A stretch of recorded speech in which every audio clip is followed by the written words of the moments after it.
PlayStation 5 motherboard. Let me show you what's going on. So we have a pretty dorked up HDMI port, so that'll be our job today. I know what you're thinking, another boring HDMI port. I'm going to try to refine my approach on these, so you can watch along or you can just not. Don't blame me if you don't. But I am going to try adding an extra step to my soldering process on these. So I'll get set up and we'll come back. Okay, we're set up to take off the port, but before we begin that process, let me throw up my temperatures and set up my equipment. These are, as always, are the expected temperatures for this job. They're subject to change if the job changes. Alright, switch you back to microscope. We are going to flood these anchor points with low melts to aid in our removal. Carefully. I like that these anchor points are so close together because you can kind of flood both of them at the same time. The wide spacing on like the Xboxes can be a little more difficult.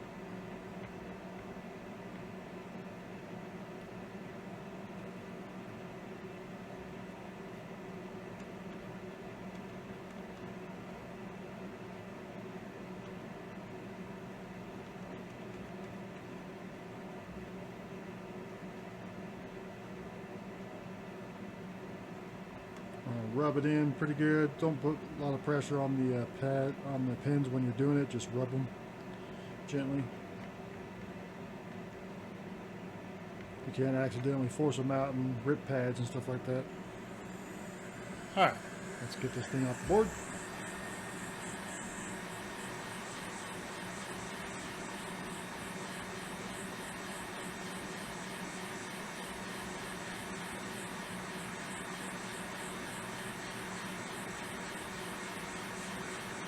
Gotta be pretty patient with these things. These boards do accumulate and disperse a lot of heat.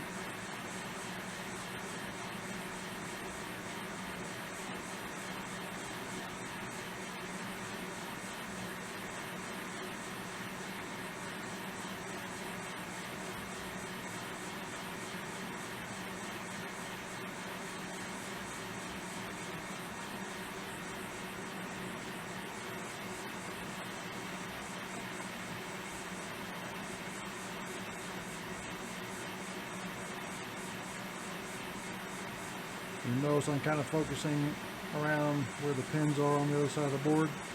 That's what we need to wet now.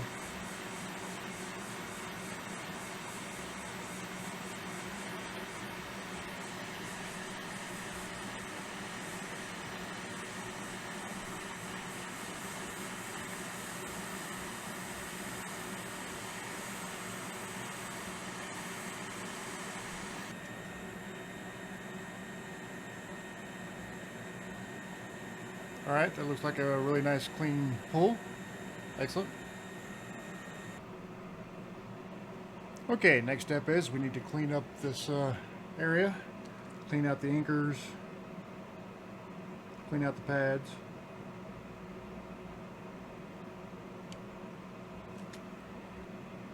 I'm just going to mix some leaded solder onto these pads. Make them a little easier to wick.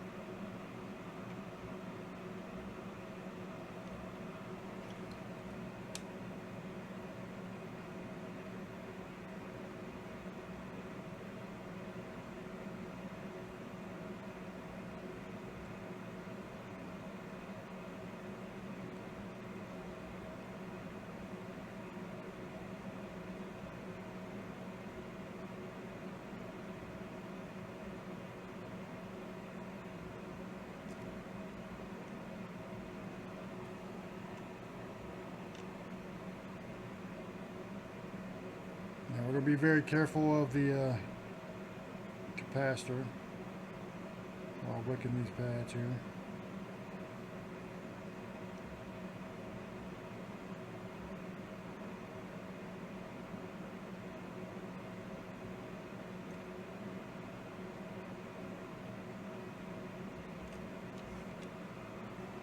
With these anchor joints, don't be afraid to put some more low melt in there to help you clear it out.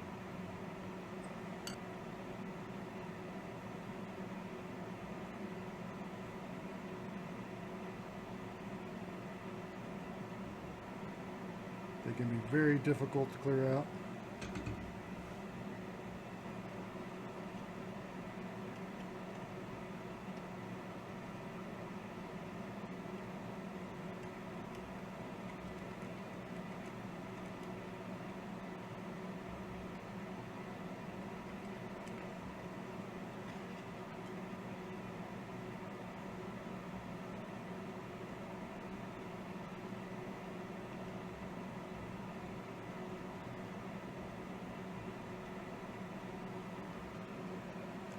Alright, that should be good enough for the next step, which is going to be to tin these pads.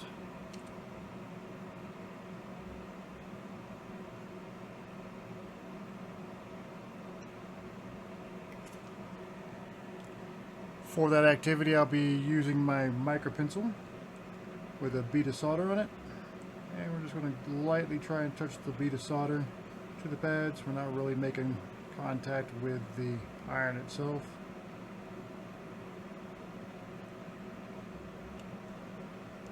And that will result in nice little puffy pillows. So next thing we need to do is prep the port. Okay, and this is where I'm adding the extra step. I am going to add a generous amount of flux, and I'm going to tin all these pads as well, basically just like the Nintendo Switch USB-C ports. I've had this suggested to me by other technicians, and I decided I would go ahead and give it a try.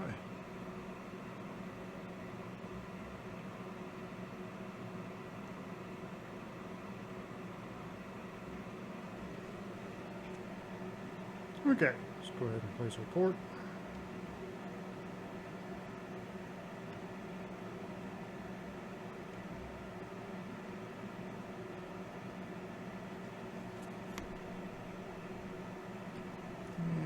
Zero in on those pins. Okay, and we'll use our typical method of flowing in the port. What we will be doing is we will be moving our air nozzle rapidly, and what we're trying to do is bring up the temperature of the board enough to wet the solder rather than using direct heat to do it. This also allows us to keep the air moving and never in one place for long enough to melt this plastic. Thermodynamics at work.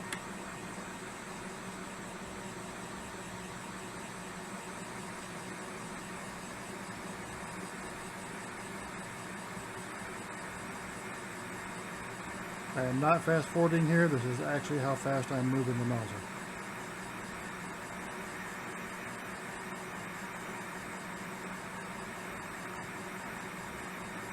We are pretty focused in on the pin area because that's the area we need to float.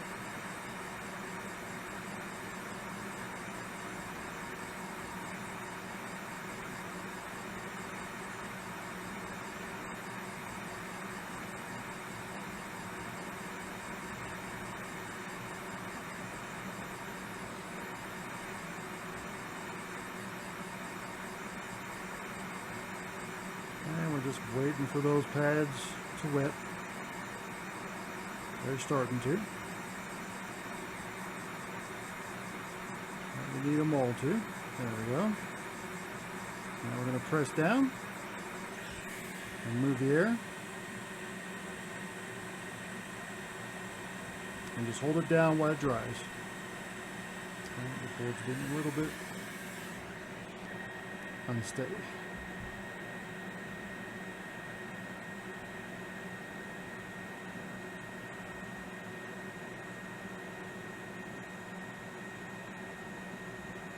Okay, should be nice and solid.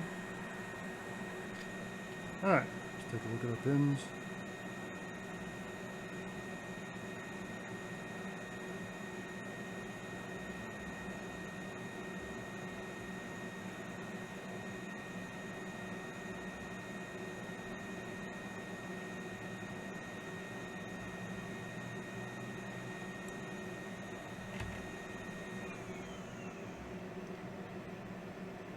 That came out pretty beautiful, actually. The pre-tinning of the port, I like the results of that.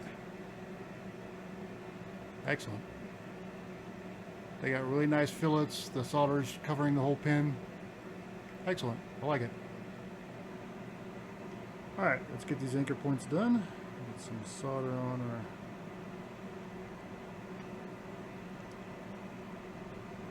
our iron.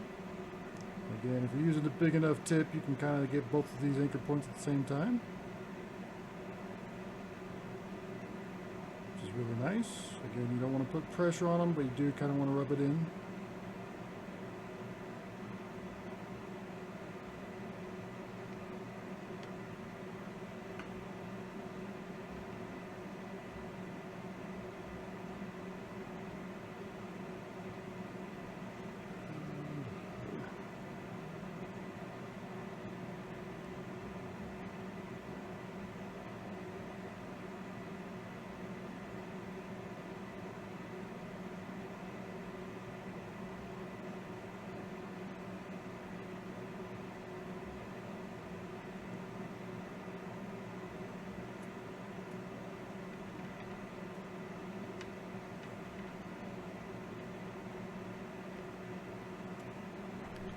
Check our feed through on these anchors.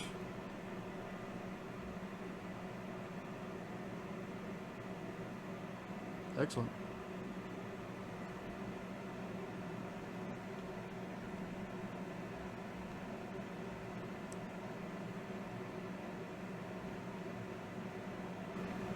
Yep, excellent feed through.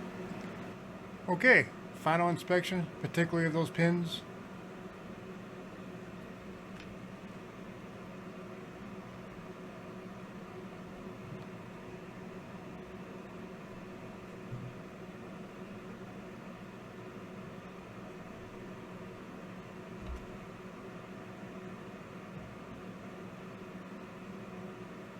Yeah, that looks really good.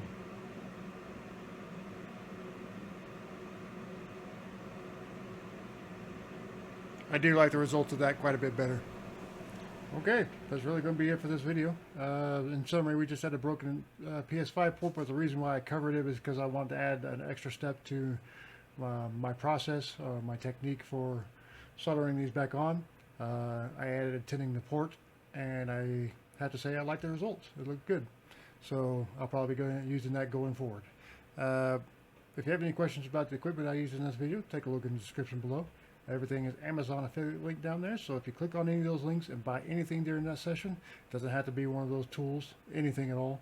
A small portion of that will go to supporting the channel, and it won't cost you anything extra. There's also some other support links in the description if you would like to take advantage of those, and memberships are also now live if you want to take advantage of that instead. If you like the video, do me a favor, hit the like button, and if you want to see more videos like it, hit the subscribe button and the notification bell, and you'll know when I post new videos. That's really all I had to ask of you. Appreciate you watching. I'll see you next time.